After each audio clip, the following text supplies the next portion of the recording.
Hola, en esta ocasión les vamos a compartir un fragmento de Tiempo de Arena en la primera edición de 1955 y esta es una primera reimpresión de 2002 en el Fondo de Cultura Económica. Dice así: 1. Despertar. Mi primer recuerdo es el de una muerte, la de mi tío. Tenía yo, entonces, 5 años casi. Para atender a los males de su cuñado, mis padres se habían visto obligados a descuidar un poco mi educación. El tiempo se me iba a jugar con los dados de un inmenso alfabeto de letras multicolares en el corredor decorado por las palmeras de las macetas, junto a la tinaja de cuya piedra, a cada minuto, se desprendía una gota límpida y regular. Me halagaba aquel oasis íntimo de la casa. Su frescura y su sombra estimulaban mi fantasía y rodeaban con hipótesis vagas mi timidez. La enfermedad de mi tío me había enseñado a satisfacerme con la vecindad de la servidumbre y el hablar con los hijos de la portera. De estos, apenas más crecidos que yo, aprendí en nuestras charlas no pocas cosas.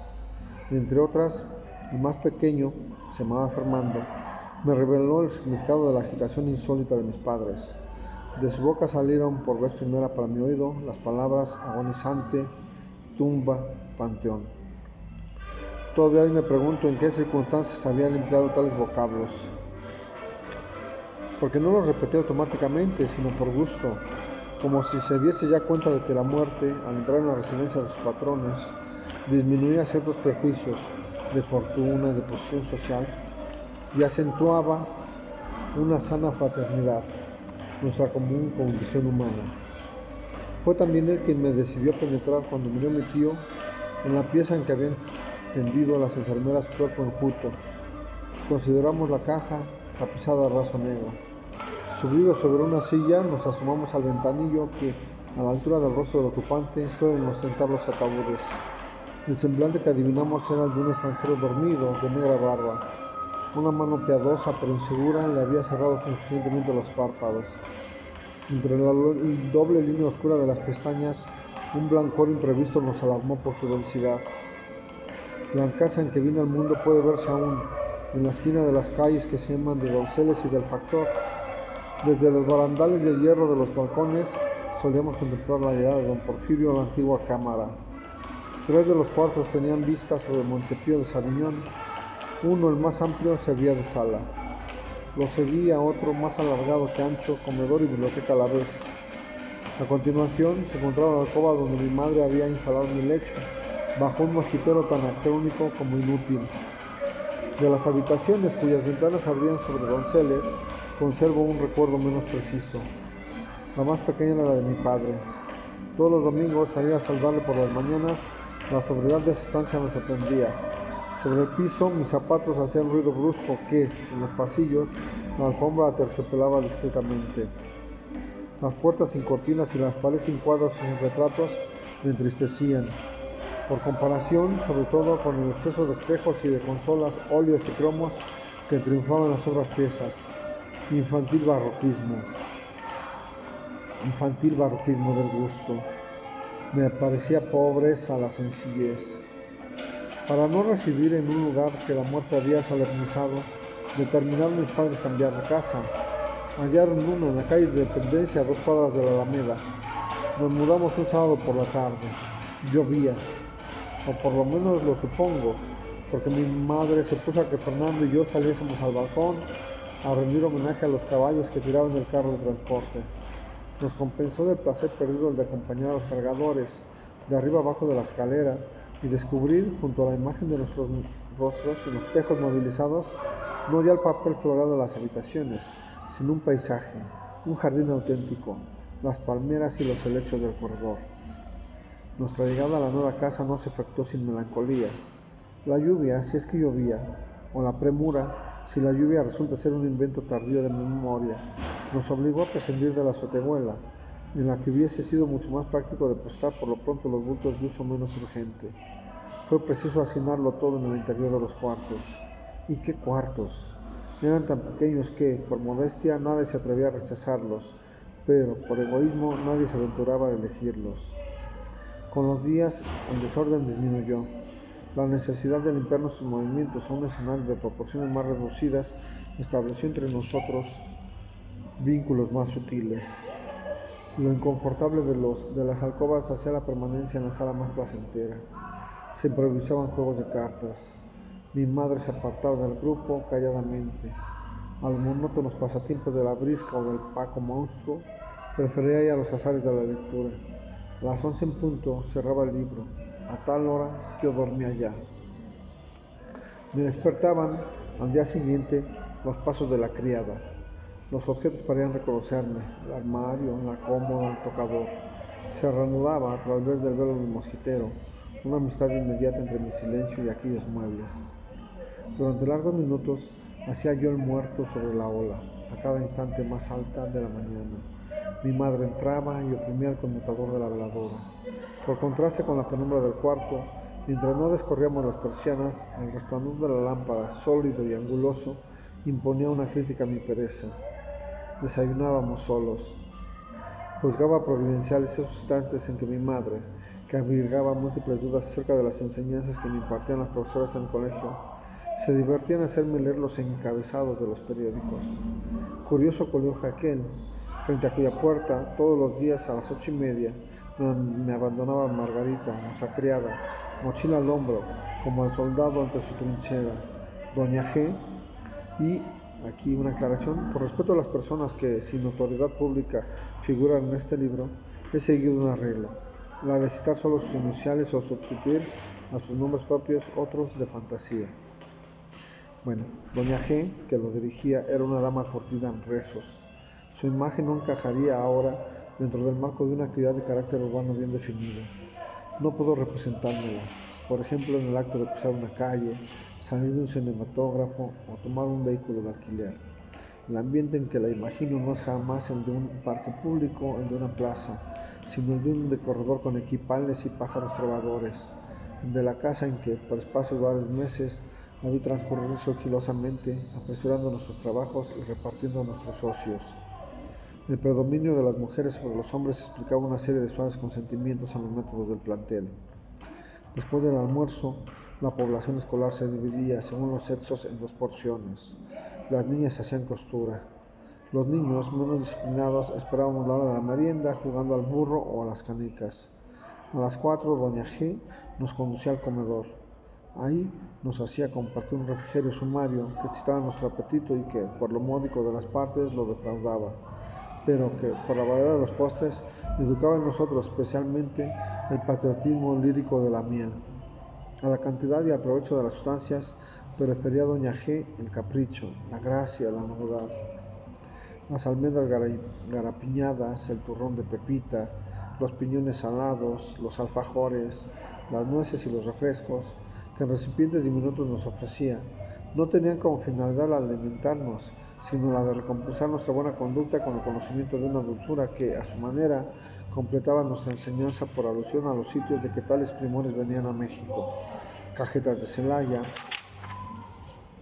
muéganos de Puebla, camotes de Querétaro, ates de Morelia y tantos otros manjares que hacen de la geografía de la República, cuando no un paraíso de los ojos, una antología del paladar. A las 5 las criadas pasaban por nosotros. Algunas veces una labor retenía en casa a Margarita. Mi madre la reemplazaba. Para saludarla más pronto, Doña G. descendía deprisa las escaleras. Me enorgullecían los elogios que dedicaba a mis aptitudes de calígrafo y de lector. No debieron convencer estas últimas a mi madre, pues, retirándome del colegio, decidió hacerse cargo ella misma de mi instrucción. Había en casa una mesa pequeña de cedro rojo. Un vecino, carpintero a sus horas, no tuvo dificultad en adaptarla a mi cuerpo como pupitre. Una silla, un tintero, una esfera terrestre, varios cuadernos y un pizarrón plegadizo transformaron mi alcoba en aula. Principiaron los meses más venturosos de mi niñez. De las 9 a las 12, todos los días, con excepción del domingo, me explicaba mi madre los textos que había reunido, no en atención a sus aficiones, sino por su relación al programa de la Secretaría de Instrucción Pública: la geografía de Ezequiel Chávez, la historia de Carlos Pereira. ¿Cuántos más? Completaba mi dotación escolar una selección en francés de poetas y prosistas del siglo XIX. Al deseo que mi familia tenía de prolongar en mí el idioma de mis abuelos maternos, debía aquel volumen el honor de alternar con los otros más necesarios. Por las tardes, cuando mis tías no me llevaban al centro, mis distracciones se reducían al ejercicio de esas pequeñas actividades con las que los chicos de hábitos sedentarios sustituyen los juegos al aire libre. Construcción de puentes, estaciones y grúas con las piezas de un complicado mecano, o simulacros en que un ejército de gigantes, graneros de corcho acoplados en el conuco, combatían contra un ejército de pigmeos, soldaditos de plomo vendidos a 2x5 en el Sanquillo de Doña Clara. Mayor importancia que aquellos juegos, como anticipación de mis gustos, tenía sin duda un entretenimiento que conoce los muchachos que vivían hoy y que practicaba con entusiasmo, la calcomanía de colores. Me encantaba adherir a los vidrios de las ventanas, a la convexidad de las copas y a las hojas en blanco de mis cuadernos, esas tiras de cartulina engomada que levemente, con las yemas agresivas, iban adelgazando los dedos a lograr que las flores, los ceros o los paisajes que la cubierta disimulaba se trasladasen sin arrugas ni grietas a la página o al cristal. Poco a poco, a través del papel, empezaban a amanecer una cara, una nube, un pétalo sin reproche. ¿A qué realidades correspondían aquellas líneas? ¿En qué actitud me disponía yo a sorprender al culpable de aquella cara? Y esa nube, ¿qué aguaceros me prometía? Me ahogaba la tentación de descubrir una vez el resto, pero en ese momento precisamente comenzaba la prisa a ser peligrosa. Para que las figuras no se moviesen, se hacía necesaria una presión delicada, suave, metódica.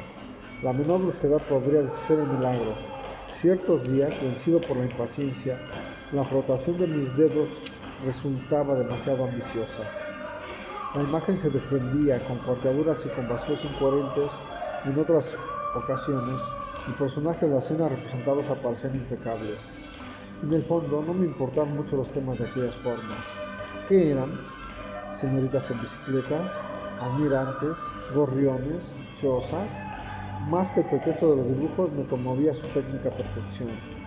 Todo mi esfuerzo de hombre de letras ha consistido también en llegar al reverso de los asuntos por aproximaciones imperceptibles, como el conocimiento de las cosas fuese tan solo el papel opaco bajo el cual yace, cifrada para los otros, una calcomanía reveladora para mí. Sería sugestivo, aunque no sé si fructuoso, examinar el estilo de ciertas obras por comparación con los juegos que distrajeron a sus autores en los descansos de la niñez. Los casos de Guide y de Proust me parecen muy elocuentes, sin la intención que apunto, uno y otros lo han descrito. El primero, Sylvain Neuer, al hablar del caleidoscopio que descompuso a los 12 años para seguir más de cerca la evolución de sus elementos y percatarse mejor de los motivos de su placer. El segundo, en Por el camino de Swan, cuando menciona ese pasatiempo japonés, chino, que consiste en introducir una vasija llena de agua en unos trozos de papel blanco, informes en apariencia, los cuales al humedecerse se esponjan, se estiran, se colorean y acaban por convertirse en crisantemos o en mandarines, en pájaros o en estrellas. ¿Qué es en efecto la obra toda de Proust sino la dilatación de una célula, el desarrollo monstruoso de un germen breve, incoloro al principio, pero teñido y alimentado secretamente por la extraordinaria riqueza bacteriológica que en medio le deparó? ¿Y qué es el acto gratuito de las novelas de Guide sino la combinación de un caleidoscopio en el cual las virtudes y los defectos no se interesan ya al moralista por lo que valen, en sí mismos considerados, sino en función de los puntos que ocupan dentro del campo del objetivo? Hay poetas cuyo deporte debe haber sido a los 15 años jugar a la lotería, prosistas que se ocuparon más de la cuenta en iluminar, cuando niños, las ilustraciones de un folletón. Denuncia a aquellos la metáfora inconsecuente, a estos la abundancia de los epítetos aplicados en frío, como los colores sobre una estampa. En lo que no sé si llamar mi obra, la vocación pueril que confieso tuvo sus consecuencias. ¿Acaso la más visible sea la lentitud con que van desprendiendo mis frases de la porosa memoria, la calcomanía de estos recuerdos?